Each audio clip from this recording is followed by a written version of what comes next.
Bateman fades in on the traditional camera following feet down a dark street to a doorway, shoes striding, scuffing over that 70s New York pavement we've seen in everything from Taxi Driver and Death Wish to The Warriors and Fame. Who might this mysterious man be?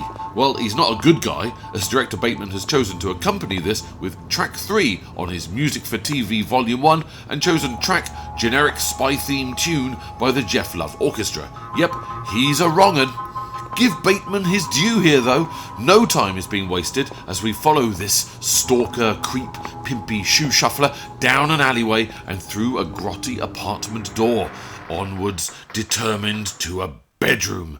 He pushes in and, why, who's this? A young New York broad is on the divan catching 40 winks, no doubt conserving energy for when she appears on tomorrow night's Stars in Their Eyes, and has to say, "Tonight, Matthew, I'm going to look a bit like Amy Winehouse."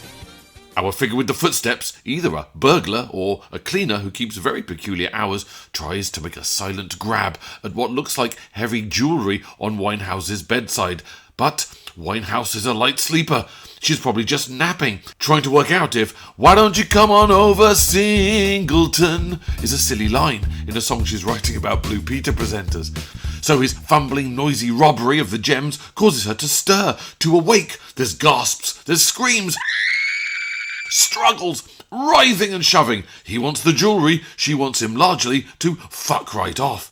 Like all of the production values, the sound recording on set is poor and amateurish, which we'll have to put up with throughout on this cheapy budget. But we can make out some desperation and even motive in the cries of our villain. He needs $60 for rent! $60 for rent! Now this places the movie firmly in its historical early 70s context and earns a place in a future Adam Curtis documentary, as $60 rent in New York didn't get you much back then, and certainly isn't going to get you much today.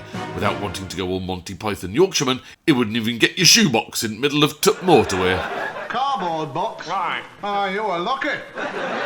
Now, some research into this grotty piece of sleaze unearthed some online debate about whether this is a simple desperate robbery, a snatch and grab, or something more sexual and rapey, a snatch and grab. For me, my notes make no mention of thrusty hips or booby mashy drooling, but there is no doubt that the tussle, much like the tongue removal you'll remember by Fouad Ramses in Blood Feast, had something of the oddly, erotic isn't the right word, gropey, seedy side. It's a robbery that turns into an attack, that we can say. Does the fight get him all worked up, all panting and opportunistic? I don't think so, but a couple of other podcasts I listened to said otherwise. You know what? Let 'em. Either way, our damsel in distress, not dad dress, distress, ain't letting the gems go without a fight. Reaching out desperately to her dresser, she tries to grab a sharpened, hook-billed machete, but regrettably it's been left in a shed for Mario Bava to use in the 1971 upcoming Bay of Blood in the next episode. So she lunges instead for the next best thing and grabs up a spoon. Better than nothing, I suppose, however, and in the desperate struggle, she does her best with it and stabs and elbows and, among screams and shadows and hands over faces, sends her assailant spiralling away with gasps and hollers. She appears to have, gouged his eye right out. Or possibly pushed it right in. Either way, he's not going to be able to make out the top line on a wall of a David Clulow's anytime soon. Well, of all the Brad.